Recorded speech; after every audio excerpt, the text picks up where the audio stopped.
The Backrooms, released on May 29th, is a horror thriller movie created and directed by Youtuber Kane Parsons. The movie is based on the internet myth of the same name, an abstract pocket space where nothing quite makes sense. This movie has a great premise, but is a bit awkward in its execution. I'm Tom the Wizard Man, and this is the Fake Wizards review of The Backrooms. If this review gives you any value at all, please like and subscribe, as we're making many reviews every single week. To give a quick background, The Backrooms originated from a post on 4chan with this picture and the comment of, "If you're not careful and you no-clip out of reality in the wrong areas, you'll end up in the backrooms, where it's nothing but the stink of old moist carpet, the madness of mono yellow, the endless background noise of fluorescent lights at maximum hum buzz, and approximately 600 million square miles of randomly segmented empty rooms to be trapped in.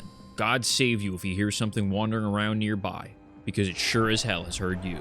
The post blew up in popularity with people across the internet using the concept for their own interpretations in different videos, games, and stories. Among these was Kane Parsons, who made found footage style videos of the Backrooms on the Kane Pixel YouTube channel. His videos expanded the mythos and garnered a lot of attention and interest, which led down the path of this movie being created with the help of A24, which is amazing when you find out that this guy started when he was a teenager. As for the theatrical rendition of The Backrooms, this movie is set in the 1990s and follows the story of Clark and Mary. Clark, played by Chiwetel Ejiofor, is a failed architect and owner of a pirate-themed furniture store. We follow him during a time where everything seems to be falling apart. His marriage ended with his wife taking the house, the furniture store isn't doing well, and he's stuck being unable to pursue his career in architecture. Trying to work it out, he attends therapy sessions with Dr. Mary Klein, played by Renata Rensby, but Clark struggles in making progress. Because he lost the house to his wife, Clark has been staying in the furniture store overnight, where the electricity keeps acting weird. After messing with the fuse box one night, all of the lights go out, and he sees a thin line in one of the walls, where light is peering out of it. Investigating the phenomenon, Clark finds that the wall leads to an entirely new space,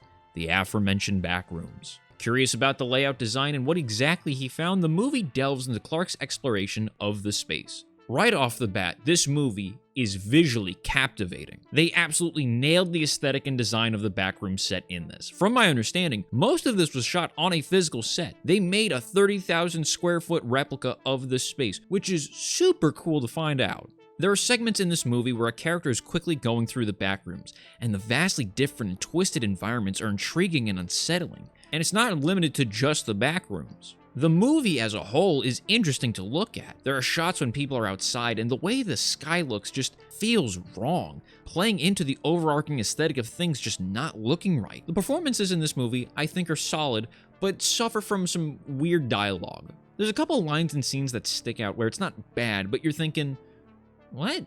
Chiwetel Ejiofor does a great job with making himself feel believable as Clark, where Renata feels a little bit more stiff by comparison. Regardless, I would say they did do a good job. The movie has this theme about mental health, and at first I was confused as to why they went this angle with it, but looking back on it, it does work. Because you need to be a crazy person to actually want to explore this space. Most sane individuals that phase through a wall would either go, okay, I'm selling this place, or I'm burning it to the ground.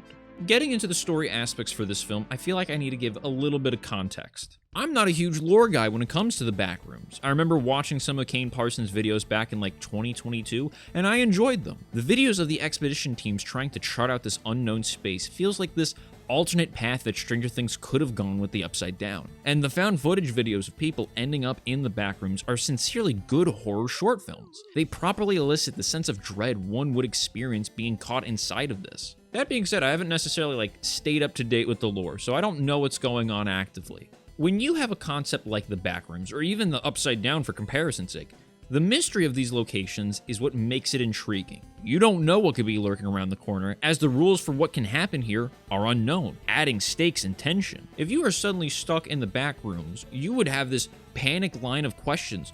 Where am I? How did I get here? Can I survive here? Is there anyone else here? How do I get out? The Backrooms should feel like a nightmare, and this movie had sequences that made it feel like that, but I don't believe it captured that same sense of dread that was in his YouTube found footage videos. I personally feel that this movie turned down the terror and dread feel in this movie and turned up the cool factor. I wasn't really scared. Most of the time I was going, oh, that's a cool idea. Oh, that's neat. Oh, that's really cool. I wasn't scared. To really illustrate this point, I have to get into spoilers, so this is your spoiler warning. The doorway that Clark travels between never closes. One of the key concepts for the Backrooms is that there's no perceivable escape. The idea is that you end up here, but you were never supposed to. Showing up here is an inexplicable accident. Trying to find an exit becomes a fleeting hope the more someone explores because nothing makes sense. And whatever is chasing them can't be explained either. If you have it so there is a concrete in and out, you lose some of that tension because you know that there's a definitive way to get out. The fear shifts from how can this character get out to can they make it back to the exit? During the climax of the film, when Mary is attempting to escape, it taps into that how can this character get out because she has no clue where she is. And as she's actively being chased, there is that sense of dread. I just wish it was more prevalent in this movie. Also, there's the issue of what chases them. The monsters in this are essentially just copies of people. They have a semblance of looking like a person, but under closer inspection, their details are wrong. They have extra eyes, their faces are segmented, proportions are twisted. The problem is that I didn't find it scary. It's a cool concept, they are unnerving, but in execution, the backroom copies of people, I kind of found funny. They reminded me of Floop's Fooglies from the Spy Kids movie. There's this scene at the climax where Clark has gone full cuckoo for Cocoa Puffs, and he wants to stay in this world, which I don't necessarily have an issue with. I thought it was a weird choice to make, but I didn't think it was bad. But he's at a table with Mary, who's tied up, and there's a copy of a person sitting at the table as well. And the copy has 2 sets of eyes, and his nose is doubled. And Clark goes on about how they don't feel anything, they don't think. And then he says, and you can eat them too. And he lifts the copy's shirt up and just takes a chunk out of his belly. I'm serious when I say this. It's a packed room. I had to stop myself from laughing because I didn't think it was scary. I thought it was funny. It drifted away from scary into surreal because I wasn't scared of these weird pseudo people. The other issue I have with this is that we know there are scary things in the Backrooms. For reference, the earliest monster I remember them using in these videos was this weird squiggly guy. I don't know what the hell it is, and personally, I think this works better. If you show up in a space like the Backrooms and chasing you is an inexplicable thing, that's terrifying. Weird fake render of a person is unsettling, yes, but again, doesn't elicit that sense of terror that I was expecting. I'll ask you, the viewer, which is more terrifying to be chased by? Weird, inexplicable monster, or weird version of a person?